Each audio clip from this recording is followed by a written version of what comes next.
এ দুনিয়াদার পাগল আমার বাবারা, দুনিয়াটা হইল কষ্ট ক্লেশের জায়গা, বালা মুসিবতের জায়গা। বাজার এখানে যদি কেউ শান্তি চাও, কেউ কোনোদিন পায় না, কেউ কোনোদিন পাবে না। বাজার দুনিয়া ক্ষণস্থায়ী, আখেরাত হলো স্থায়ী। এ কবরের যাত্রীরা, এ পর্দার আড়ালের মা বোনেরা, বাজার যত বৈজ্ঞানিক দার্শনিক দুনিয়ার থেকে গেল, বর্তমানে আছে। যখন কোরআনুল কারীম নিয়ে রিসার্চ করলো, এক পর্যায়ে তারা কালিমা পড়ে মুসলমান হইয়া গেল। আজ পর্যন্ত কেউ কোরআনুল কারীমের ভিতরে ভুল বের করতে পারে নাই, আর কেউ কোনোদিন পারবে না। বরঞ্চ বৈজ্ঞানিকরা যখন আবিষ্কার করে, দেখে কোরআনুল কারীম যা যা বলছে সব মিলে যায়। আল্লাহ রাসূল সাল্লাল্লাহু আলাইহি ওয়াসাল্লাম বলে, কেউ যদি আখিরাতকে খুশি করো, দুনিয়া বেজার হবেই হবে। আবার কেউ যদি দুনিয়াকে খুশি করো, আখিরাত বেজার হবেই হবে। দুটোটাকে একসঙ্গে খুশি রাখা যায় না। এই জন্যই কবি বলেন, দু কিস্তি পর পারা, এই দু কিস্তি পর নেহাদানকে চেরা যায়। এই দু কিস্তি পর নেহাদানকে চেরা যায়, দু কিস্তি পর পারা দে না চেরা যায়। কথা বোঝেন নাই? এই দুই পা দুই নৌকার ভিতরে লাগাইছো, বুঝলেন? এখন দুই নৌকা যখন দুই দিকে সরে, তোমার পা তো দুই নৌকায় দেওয়া, তোমার পালা কি? মাঝখানে ফাইরা সেইরা, এছাড়া কোনো গতি আছে? ঠিক আমার বাজানদেরকে বলবো, যারা আখিরাতকে খুশি করতে চান, দুনিয়াকেও খুশি করতে চান, মাঝখানে সেরা সারা গতি নেই। ঠিক। এখন এক শ্রেণী আমার বাজানরা আছে, শোনেন, হাদিসের মধ্যে আসছে, আল্লাহ রাসূল সাল্লাল্লাহু আলাইহি ওয়াসাল্লাম বলে, কিয়ামতের ময়দান যেদিন অন্য কোনো ছায়া থাকবে না। আমি বলছি না, আল্লাহ রাসূল বলছেন, কোনো ছায়া থাকবে না। সেদিন একমাত্র আল্লাহ রাব্বুল আলামিনের স্পেশাল আরশের ছায়া ছাড়া অন্য কোনো ছায়া থাকবে না। যারা দুনিয়ায় থাকা অবস্থায় সম্পর্ক মোহাব্বত রাখবেও আল্লাহর রাজি খুশির জন্যে, এবং সম্পর্ক ছাড়বেও আল্লাহর রাজি খুশির জন্যে। বলেন, সম্পর্ক রাখবেও কার খুশির জন্যে? ছাড়বেও।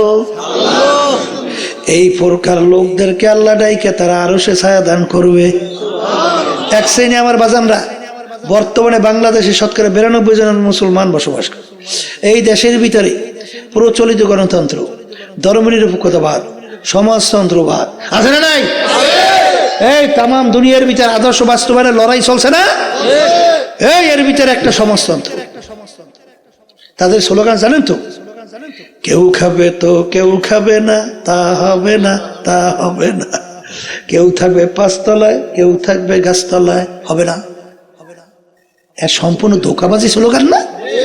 সব ধোঁকাবাজি না? যারা এই কমিউনিজম বিভিন্ন দেশে, এই চীন সহ, তারা এই যে কমিউনিস্ট, এই যে সমাজতন্ত্র, আচ্ছা যারা এই স্লোগান দিচ্ছে, ওরা সব গাছতলায়? আর কেউ তো আর গাছতলায় নাই, সবই তো পাঁচতলায়। কথা কয় না? আসলে স্লোগান দিয়ে দিয়ে ছোটবেলায় গল্প করছেন না? ওই যে ভিডিও বানাই ইটে নেই, খাইয়ে লইয়া টুনটুনা টুনটুন পড়ছেন, মনে আছে তো? টুকিল আছে, ওই যে টুনটুনি পাখি, ও গাছে ডালে উঠে টুনটুন টুন টুন, ঠিক না? এই সব ধোঁকাবাজি, এই স্লোগান চলে। রাশিয়ায় বিভিন্ন জায়গায় সমাজতন্ত্র, লেনিন, কার্ল মার্কস, মাও সেতু, এরাই নীতি প্রবক্তা। এই লেনিনের মূর্তি পরিয়ে দেখেন ইতিহাস, ক্যারেন দিয়া উঠাইয়ে তারপর বঙ্গোপসাগরে, মানে সাগরে নিক্ষেপ করছে। কারণ এই নীতি আদর্শ অনুযায়ী শান্তি তো নাই, অশান্তির শেষ নাই। ফেল নীতি কি? ফেল। আর একটা নীতি আদর্শের নাম প্রচলিত গণতন্ত্র। এর প্রবক্তা কেটা তা জানেন? আমেরিকার প্রাক্তন প্রেসিডেন্ট আব্রাহাম লিঙ্কন। তিনি এই প্রচলিত গণতন্ত্রের থিওরি দিছিল, government of the people, by the people, for the people. তিনি এক কথায় বুঝাতে চায়, সমস্ত ক্ষমতার মালিক জনগণ। এই নীতি আদর্শ বাংলাদেশের ভিতরে বাস্তবায়নের জন্য বিএনপি চেষ্টা করে না? আসতে কয় চায় না? চায় না? তারা এই প্রচলিত গণতন্ত্র চায় না? জাতীয় পার্টি ওই আওয়ামী লীগ চায়? কথা ঠিক না? ঠিক। এই মানব রচিত তন্ত্রমন্ত্র, ঠিক? আমি বাজানদেরকে বলবো, এই নীতি আদর্শে শান্তি আছে? আসতে কয় যদি শান্তি থাকতো, সংক্ষেপে বলি, তাম দুনিয়ার মধ্যে, এটা প্রবক্তা আমেরিকা, সে আমেরিকার মধ্যে যত বেশি আত্মহত্যা হয় সেই দেশটার নাম হলো আমেরিকা। আমি বলছি না ঠিক বলছি? আচ্ছা বলেন তো, আত্মহত্যা পথ যাদের ঈমান নাই কখন বাঁচে? যখন অশান্তির চরম পর্যায়ে পৌঁছে যায়। যাদের ঈমান নাই তারা কিন্তু তখন আত্মহত্যার পথ কিনে বেছে নেয়। তাইলে যদি তোর এই নীতি আদর্শের মাধ্যমে শান্তি আসতো, তাহলে তো প্রথম দেখতাম আমেরিকায়। আসতে কয় তাহলে ওখানে যে অশান্তির আগুন দাউ দাউ করিয়া জ্বলছে। এই কি গণতন্ত্র? আজকে ফিলিস্তিন নিরীহ আমার ভাইদেরকে, আমার মাদেরকে, আমার মায়ের কোলে দুধ পানকারী বাচ্চাটাকে এইভাবে সহযোগিতার মাধ্যমে বোমা দিয়া হাজার হাজার আমার মা বোনদেরকে, বাচ্চাদেরকে মাইরা ফেলায়, তাম দুনিয়া অশান্তির আগুন জ্বালাইয়ে রাখে। এই নীতি আদর্শ মধ্যে শান্তি আসে? আসতে কয় ধর্মনিরপেক্ষতাবাদ যেটা বাস্তবায়ন করতেছিল আওয়ামী লীগ, কয় না ধর্মনিরপেক্ষবাদ? কোথার থেকে নিয়ে আসছে তা জানেন তো? বলেন ভারত থেকে। আসছিল ভারত থেকে, গেছেও কোথায়? আর কাজ করছে কাগো? আসতে কয় তো ও কইতে কই দিদা করেন নাকি? এই জন্য দেশটা শেষ হয়েছে। হ্যাঁ, এই শেষে যে নরেন্দ্র মোদী এখনো প্রধানমন্ত্রী যে শেষবারের মতো হইল, শপথ নিতে পারে নাই। এর আগেই চলে গেছে ভারতে, যাইয়া গোপনে, সংসদে আলোচনা নাই, জনগণ জানে না, গোপনে 10টা চুক্তি করে আইস। কয় চুক্তি? শেষ পর্যন্ত মানুষ বলা বলে শুরু করছে, কি চুক্তি করছেন আমরা জানতে চাই। কি দেশকে দিয়ে এলো না কি করলো জানা লাগবে তো? আসতে কয় শেষ পর্যন্ত হাজার মাহমুদ হচ্ছেন না, কইতে আছে সমঝোতা, সাক্ষ্য সমঝোতা, 10টা চুক্তি। তার ভিতরে একটা আছে ট্রানজিট। আসলে ট্রানজিটের নামে ধোঁকাবাজি। ট্রানজিট বলা হয় আপনি এক দেশ পার হইয়া অন্য দেশে যাবেন, এই মাঝখানে যে রুট ব্যবহার করবেন এইটাকে বলা হয় ট্রানজিট। আর এই ট্রানজিটটা আন্তর্জাতিক আইনে বৈধ। কথা বোঝেন নাকি বোঝেন নাই? কিন্তু ভারত যে আমাদের দেশ থেকে প্রায় 250 কিলোমিটারের মতো রাস্তা, এই যে চুক্তিতে দিয়ে আসলো, যেখান থেকে শুরু করে অন্য জায়গায় ঢুকবে, এরপরে অন্য দেশে যাওয়ার কোনো রাস্তা নাই। অর্থাৎ তার দেশ থেকে তার দেশে ঢোকা, এটাকে ট্রানজিট বলেন, এটা করিডোর বলে। কি বলে? করিডোর। ওদিকে দেখেন 200-250 কিলোমিটার বা 250 কিলোমিটার রাস্তা দিয়ে দিল স্বার্থ ছাড়া ভারতকে। ওদিকে আমাদের ভুটান এবং এই বিভিন্ন দেশে পৌঁছতে মাত্র 17 থেকে 18 কিলোমিটার রাস্তা ট্রানজিট। এত ভাবে আমরা বাংলাদেশ যাওয়ার পরেও আমাদেরকে সেই ট্রানজিট কিন্তু দেয় নাই। এই চুক্তি করিয়ে আসছে সেনাবাহিনী, তাদের ভারতের থাকবে, কি নেয় বা না নেয় আমাদের বাংলাদেশের কেউ খবর লইতে পারবে না, জানতেও পারবে না। এই আইন করিয়ে আসছে, দেখতেও পারবে না। তাই যদি ভারতের সেনাবাহিনী আমাদের বাংলাদেশে ঢোকে আর দেশ থাকে? আমার আব্বাজান রহমতুল্লাহি আলাই দেখেন কত বড় তীক্ষ্ণতা। আল্লাহু আকবার। আওয়ামী লীগ যখন প্রধানমন্ত্রী হয়েছিল প্রথম 96-তে মনে পড়তেছে, তখন হাসিনা প্রধানমন্ত্রী না, ভারতে যাওয়ার পরে সিঁদুর লাগাইছে, মনে আছে? আসতে কয় আমরা মুসলমানরা সিঁদুর লাগাই না? আহ্বা কয় কি লাগান না? লাগাইছে সিঁদুর। আচ্ছা, সিঁদুর লাগাইয়ে বলছিল কি মুখ্যমন্ত্রী, মনে আছে? কি বলছিল? জিনিসটা বোঝেন নাই? এরপর বোঝেন নাই? হ্যাঁ, আমাদের দেশে প্রধানমন্ত্রী, সে বলে মুখ্যমন্ত্রী। এই ঘটনাটা কি? এই যে কয়েকদিন আগে 16ই ডিসেম্বর গেল না, কথা কয় না? ভারত কি আমাদের দেশকে স্বীকার করছে? কি বলছে? পাকিস্তানের সাথে ভারতের যুদ্ধ, মাঝখানে একটা দেশ জন্ম হয়েছে, কথা কয় না? কিন্তু যুদ্ধ যে আমাদের সঙ্গে হয়েছে এটা কিন্তু স্বীকার ভারত করে না, করে নাই, করেও না। কথা ঠিক না? ঠিক। এরপরে কি হইল দেখেন, মুখ্যমন্ত্রী বলা হয় ভারতের প্রায় 25টার মতো প্রদেশ আছে। এক একটা প্রদেশে যে প্রধান থাকে তাকে বলা হয় মুখ্যমন্ত্রী। কথা বুঝছেন না বুঝেন নাই? আমাদের দেশটাকে প্রদেশ হিসাবে, অঙ্গরাজ্য হিসাবে সিকিম সহ বিভিন্ন কাজে স্বাধীন দেশ ছিল না, এগুলো সব এখন কি বানাইছে? কথা কয় না, অঙ্গরাজ্য বানাইছে না? এই কায়দা সব হয়ে গেছিল। যাই হোক, ওদের বেশি আলোচনা আমি যাবো না, এসে গেছে এই জন্য বললাম।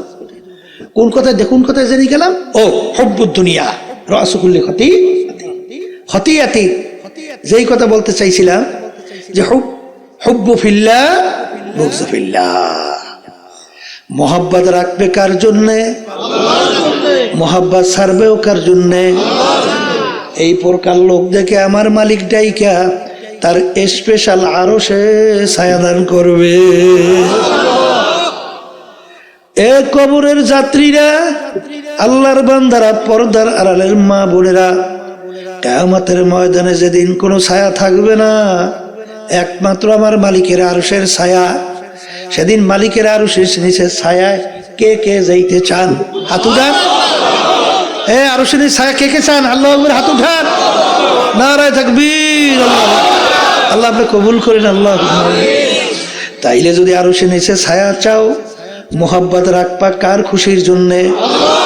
তাইলে তুমি যদি মানব রচিত সমস্ত ক্ষমতার মালিক এইটা যারা বাস্তবায়ন করতে চায়, এদের সঙ্গে যদি তুমি সম্পর্ক রেখে দল করো, আল্লাহর খুশির জন্যই তো করো। হ্যাঁ, আল্লাহর খুশির জন্য করেন না? ও কয় কি? তাহলে আল্লাহর খুশি তো যদি না হয়, তাহলে আরো শুনি ছায়া পাও? আসতে কয় না তো, পাও পাও পাওয়া যায়। বাজার অত সহজ মনে করলে হবে না। কোরআন এবং হাদিসের বাহিরে বেহেশতে যাওয়ার কোনো সুরাত নাই, রাস্তা নাই। আমাদের উপর অনেক সময় শুনলে অনেকে কষ্ট পান, কিন্তু কষ্ট পাইলে আমরা কি আল্লাহ এবং আল্লাহ রাসূল যা বলছেন বলবো না? আসতে কয়। হ্যাঁ, আপনি মানবেন কিনা সেটা তো আমাদের বিষয় না, কিন্তু আমাদের বলতে হবে তো। এই জন্য দেখবেন ওলামায়ে কেরাম বলে, ওমা আলাইনা ইল্লাল বালাগ, আমাদের দায়িত্ব হলো তোমাদের কাছে পৌঁছানো। এ তোমরা মানবে কি না মানো এটা আমাদের বিষয় না, এটা বুঝবো আল্লাহর সঙ্গে। কার সঙ্গে? এই জন্য তো আমরা বলি, আমাদের রাগ করিয়েন না বাজার, রাগ করে কোনো লাভ নাই। বলে হুজুর ভুল বলছেন, এটা ধরাই দেয়। আর যদি ভুল না বলি, দুনিয়ার জিন্দেগি কিন্তু একটাই। বলেন কয়টা? এ কবরের যাত্রীরা, দুনিয়ার যে কোনো কাজে 5 বার যদি তুমি ঠগো, আবার ওই কাজের ভিতরে চেষ্টা করলে জিতবার আশা আছে না নাই? কিন্তু একবার যদি কবরে যাইয়া কেউ ঠগো, আর দ্বিতীয়বার দুনিয়াতে আইসা জিতবার দ্বিতীয় আর কোনো সুযোগ নাই। জোরে কোন আছে? যদি নাই থাকে, আর দুনিয়া মাজরাতুল আখিরাত, এই দুনিয়াটা হইল আখিরাতের সম্বল সম্পদ কামাই করার জায়গা। হে বড়লোক আমার বাবারা, হে ধনী আমার বাবারা, হে ক্ষমতা সম্পন্ন আমার বাবারা, হে সম্মানিত আমার বাবারা, হে শিক্ষিত আমার বাবারা, মনে করছো আমরা হুজুররা কিছু বুঝি না? বাজান বইজা শূন্য, কিন্তু টুপি মাথায় রাখছি, আল্লাহু আকবার, সুন্নাত তরিকায় দাঁড়িয়ে রাখছি। বাজান 3.5 হাত বডি সুন্নাত তরিকায় সাজাবার আল্লাহর মধ্যে চেষ্টা করি, আল্লাহর হুকুম নবীর তরিকা অনুযায়ী চলার চেষ্টা করি। কারণ ভালো করে চিন্তা ভাবনা কইরা দেখলাম, দুনিয়া কিন্তু ক্ষণস্থায়ী। বাজানরা কেমন ক্ষণস্থায়ী? যার যত বয়স হয়েছে একটু পিছনের দিকে তাকাইয়া দেখে, মনে হয় যেন সব কালকের ঘটনা। ল্যাংটইয়া দৌড়াদৌড়ি করছিলাম, এখনো মনে পড়ে কি পড়ে না? ওদিকে এখন আয়নার সামনে যখন চেহারার দিকে তাকাই, দেখি কালা দাড়িগুলা পাইকা সাদা হওয়া শুরু করলো। আল্লাহ, দাঁতগুলা পইরা বোকরা হইয়া গেল। আরে ও কত মানুষ নিয়ে একসঙ্গে বাজার করলাম, কত চায়ের টেবিলে চা খাইলাম, গল্পের টেবিলে গল্প করলাম। এখন বাজারে যাইয়া দেখি সেই লোকগুলাকে আর বাজারে দেখা যায় না। চায়ের টেবিলেও নাই, গল্পের টেবিলেও নাই। মন কি বুঝরে, মন এমন একদিন আসবে দুনিয়ার সব কার্যক্রম তার নিয়ম অনুযায়ী চলতে থাকবে, কিন্তু তুমি আর আমি থাকবো না।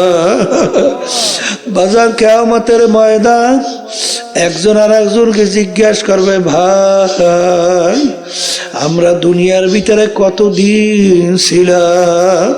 কামলা বিছনা, আমরা দুনিয়ায় কতদিন ছিলাম? একজনে বলবে লাবিসনা ইয়াউমান আও বাউযা ইয়াউম, একদিন অথবা একদিনের কিছু অংশ ছিলাম। আর একজন বলবে না না, ফাসআলিল আদিন, আরে যে হিসাব রাখছে তার কাছে জিজ্ঞাসা করো আমরা দুনিয়ার ভিতরে কতদিন ছিলাম। আমার তো মনে হয় ঘরের এক দরজার থেকে ঢুকলাম, অন্য দরওয়াজা থেকে বের হয়ে আসলাম, ঢুকলাম বের হলাম, এইটাই তো আমার কাছে মনে হয়। এ দুনিয়াদার পাগল আমার বাবারা, আর দুনিয়া দারুল মেহনে ওয়াল বালা, দুনিয়াটা হইল কষ্ট ক্লেশের জায়গা, বালা মুসিবতের জায়গা। বাজার এখানে যদি কেউ শান্তি চাও, কেউ কোনোদিন পায় নাই, কেউ কোনোদিন পাবে না। এ আল্লাহর বান্দারা, পর্দা আলে মা বোনেরা, এই ঠান্ডা, এই গরম, এই ছেলে কথা শোনে না, মেয়ে কথা মানে না, স্ত্রী কথা শোনে না, আবার স্বামীরা কথা মানে না। আরে অশান্তির কোনো শেষ নাই, শত্রু মিত্রুর কোনো শেষ নাই। আরে এরকম করতে করতে একদিন হঠাৎ তোমার বাড়ির দরজায় আজরাইল আলাইহিস সালাতু ওয়াস সালাম সিটি বাজাইয়া বসবে। দুনিয়ার সব নিয়ম অনুযায়ী থাকবে, তুমি আর আমি আর থাকবো না। এই জন্য আমার ভাইদেরকে বলবো, পর্দা আলে মা বোনদেরকে বলবো, বাজার দুনিয়া ক্ষণস্থায়ী, আখিরাত হলো স্থায়ী। আমার বাজানদেরকে বলবো, যারা মুসলমান, যারা আল্লাহকে বিশ্বাস করেন, কালিমা পড়ছেন, আখিরাতকে বিশ্বাস করেন, বাজান আল্লাহর হাবিবকে আল্লাহর রসুল হিসেবে মানেন, বাজান সেই বাজানদেরকে বলবো, পর্দা আলে মা বোনদেরকে বলবো, বাজান ভালো করে চিন্তা ভাবনা কইরা দেখো, দুনিয়া সৃষ্টির পরে যত কিতাব বই পুস্তক দুনিয়াতে আছে, কেউ কোনোদিন চ্যালেঞ্জ হিসেবে বলতে পারে নাই আমার কিতাবে বইতে কোনো ভুল নাই। কিন্তু একমাত্র একটাই কিতাব দুনিয়ার মধ্যে, যার শুরুতে আমার মালিক চ্যালেঞ্জ হিসেবে বলছেন, যালিকাল কিতাব লা রাইবা ফি, এই যে কিতাব দেখো, এর ভিতরে ভুল সন্দেহ বলতে কিছু নাই।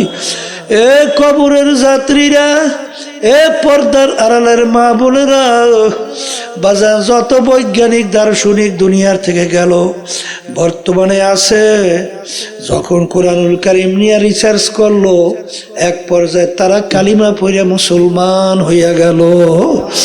আজ পর্যন্ত কেউ কোরআনুল কারীমের ভিতরে ভুল বের করতে পারে নাই, আর কেউ কোনোদিন পারবে না।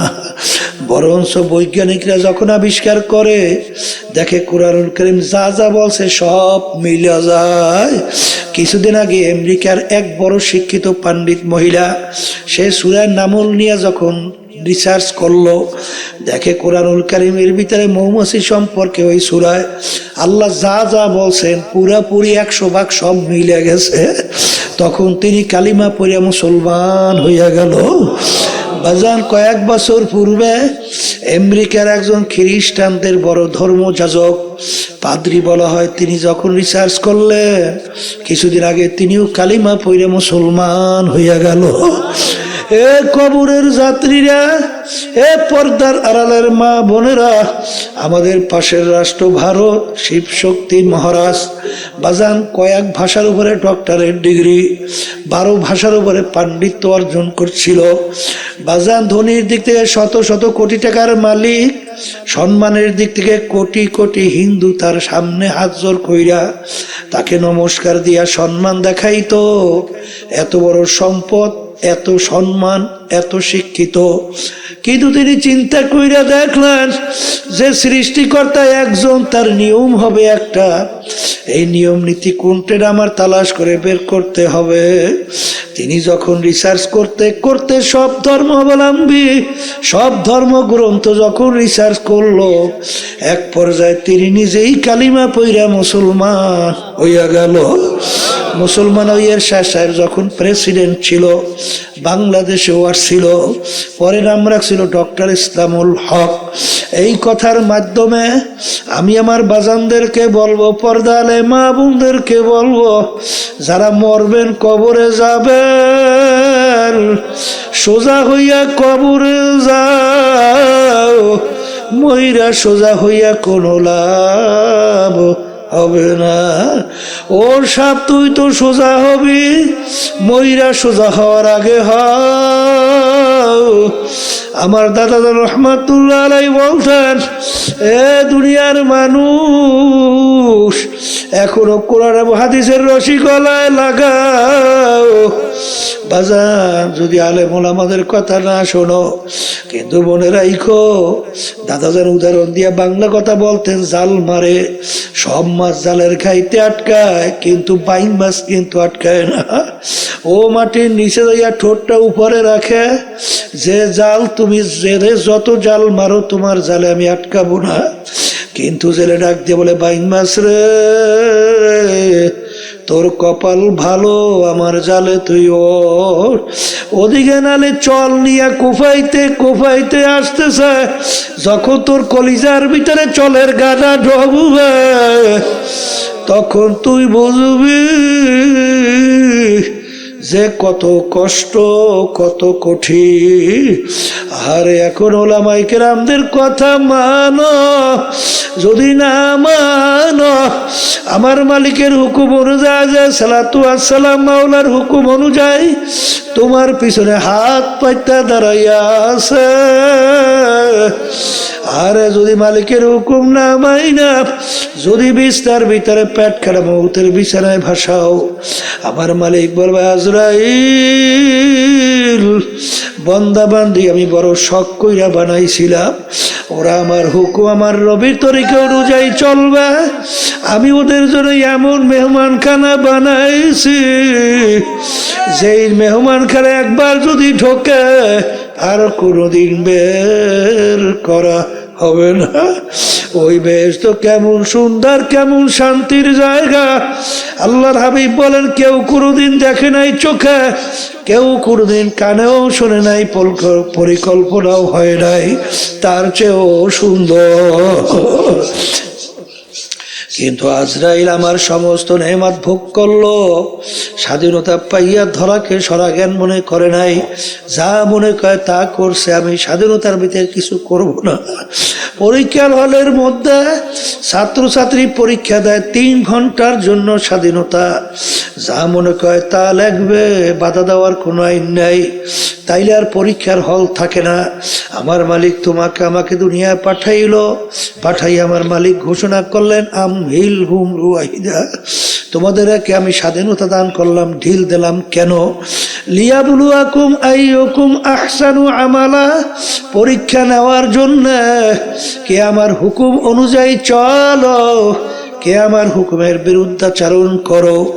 যদি আমার হুকুমের বিরুদ্ধাচারণ করো, তুমি তাকাইয়া দেখো, আমি ফেরাউনকেও কিছু বলি নাই, নমরুদকেও কিছু বলি নাই, সাদ্দাতকেও কিছু বলি নাই, তোকেও আমি কিছুই বলবো না। কিন্তু মনে রাখি, যদি মৌতের বিছানায় পেটখানা ভাসাও, আজরাইল সালাতু আসসালামকে মালিক বলবে, আজরাইল, নাফরমান আমার সমস্ত নেয়ামত ভোগ কইরা আমার হুকুম মানে নাই, ওকে জাহান্নাম না দেখাইয়া মৌত করিও নাবারবার স্বপ্নের মতো দেখতে থাকবো জাহান্নামের দরজাগুলা টাস টাস কইরা খুইলা যাবে, জাহান্নামের আগুনগুলা ধাউ ধাউ করে জ্বলে, জাহান্নামের সাপ বিচ্ছুগুলা তারাইয়া ঘুরাইয়া তাকাইয়া থাকবে।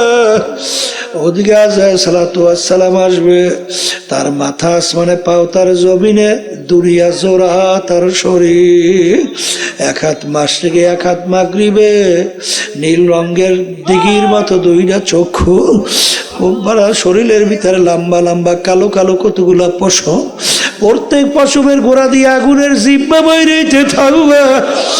এই অবস্থা দেখা নাফরমানের রূহ তুদার বের হতে চাবে না। 360টা মাকামের ভিতরে পালাপালি করে। আজায় সালাতু আসসালাম ধমক দিয়ে বলো, ওরে খবিস, আজীবন আমার মাওলা নেমাত ভোগ কইরা আমার মাওলার হুকুম মানো নাই, আমার মালিকের হুকুম তোকে ধইরা নেওয়ার জন্য। এই কথা বইলে যখন রুটাকে খপ কইরা ধরবে, ধইরা যখন টান মারবে, কলিজার রগগুলা সেইরা সেইরা নিয়ে চইরা যাবে। এখন তাকাইয়া দেখো কোথায় তোমার টাকার গরম, কোথায় তোমার ক্ষমতার গরম, কোথায় তোমার বিল্ডিং, কোথায় তোমার সুন্দর গাড়ি। বাজান ফরিদপুর গেছিলাম, বড় এক ধনী মানুষ মারা যাওয়ার পরে ঘরের থেকে ডাক দিয়া বলে তাকে রাত্রে ঘরে রাখা যাবে না, ছোট ছোট বাচ্চারা মরা লাশ দেখলে ভয় পাইবে। বাজান মসজিদের থেকে খাট বের কইরা খাটের ভিতরে উঠাইয়া সারা রাত্র মসজিদের বারান্দায় নিয়ে ফেলাইয়া রাখছে। ওর কষ্ট করা টাকার কামাইর বাড়ি ওকে জায়গা দেয় নাই। বাজান কার জন্য সম্পদ রেখে যাও? সন্তান যদি দিনদার নামাজি আল্লাহওয়ালা না হয়, তোমার কবরের পাশে যাইয়ে যে একটু সালাম দিবে, তাও বুঝি তোমার কপালে জড়বে না। এই জন্য আমার বাজানদেরকে বলবো, যেই মামলার তদবির নাই তার কিন্তু খালাস নাই। এই জন্য আল্লাহর ওলিদের ইতিহাস পড়লে দেখবেন, সাহাবায়ে কেরামদের ইতিহাস পড়লে দেখবেন, বাজান তারা কিন্তু কানতে কানতে মাওলার কবরে চলে গেছে। গুনার পর গুনাহ করতেছি, কই তোমার আমার চোখে পানি নাই, চোখের পানি ছাড়া কিন্তু জাহান্নামের আগুন ঠান্ডা হবে। এই জন্য আমার ভাইদেরকে বলো, পর্দা আলে মা বোনদেরকে বলবো, যারা আজকে দুনিয়ার স্বাধীনতা পাইয়া পরীক্ষার হলের মধ্যে বিভিন্ন দুনিয়ামুখী কুহুরি তন্ত্র মন্ত্র বাস্তবায়নের সঙ্গে জড়াইয়া দল করেন, আমি সেই বাজানদেরকে বলো, পর্দা আলে মা বোনদেরকে বলবো, আমার মালিক কোরআনুল কারিমের ভিতরে বলছেন, ইয়াউমা নাদউ কুল্লা উনাসিন বিইমামিহিম, কিয়ামতের ময়দানে আমার মালিক প্রত্যেকটা মানুষকে তার দলের নেতা নেত্রীর সঙ্গে ডাকবে। ডাইকে আমার মালিক বলবেন, তোর দলের নেতা নেত্রী যেদিকে যায় ওদের পিছনে পিছনে সেই দিকে যাও। এক কথায় তোমার নেতা নেত্রী যেখানে জায়গা তোরও সেইখানে জায়গা। এই জন্য আমার ভাইদেরকে বলো, পর্দা আলে মা বোনদেরকে বলবো, কেউ আশায় থাইকো না রে বাজার। মুসলমান বলতেই মন চায়, গুনার থেকে ফেরবে না, একের কাজ করবে, আমার মালিকের হুকুম অনুযায়ী চলবে, আল্লাহর হাবিবের তরিকা অনুযায়ী চলবে। কিন্তু শয়তান এবং নাফস তোমার আমার পিছনে শত্রু হিসেবে কাজ করে, তোমাকে আমাকে বাজান গুনার ভিতরে উদ্বুদ্ধ করে, গুনাহের থেকে ফিরে রাখে। এই গুনার থেকে ফেরার জন্য, শয়তান এবং নফসের ধোঁকার থেকে বাঁচার জন্য আমার মালিক তোমাকে আমাকে হুকুম করছে, ওয়াকুনু মা'আস সাদিকিন, তোমরা সাদিকিন বান্দাদের সঙ্গী হইয়া যাও। এই জন্য আমার বাজানদেরকে বলবো, আমার দাদাজান রহমাতুল্লাহ আলাইহি বলতেন, যার মুরব্বি থাকে না তার মুরব্বি হইয়া যায় শয়তান। এই জন্য আমার বাজানদেরকে বলবো, পর্দা আলে মা বোনদেরকে বলবো, যাদের চরমনাইয়ের তরিকা ভালো লাগে তাওবার ভিতরে নিয়াত করেন। আর যে চরমনাই বর্তমান পীর সাহেব হুজুর চরমনাই, তার কাছে মুরিদ হয়ে গেলাম। আর যাদের চরমনাইয়ের তরিকা ভালো লাগে না, যে কোনো সহি তরিকায় যান, মালিকের পাগল হন, দুই চোখের পানি নিয়ে কলব নরম কইরা আল্লাহর হুকুম নবীর তরিকা অনুযায়ী চইলা তারপর কবরে রওনা দেন।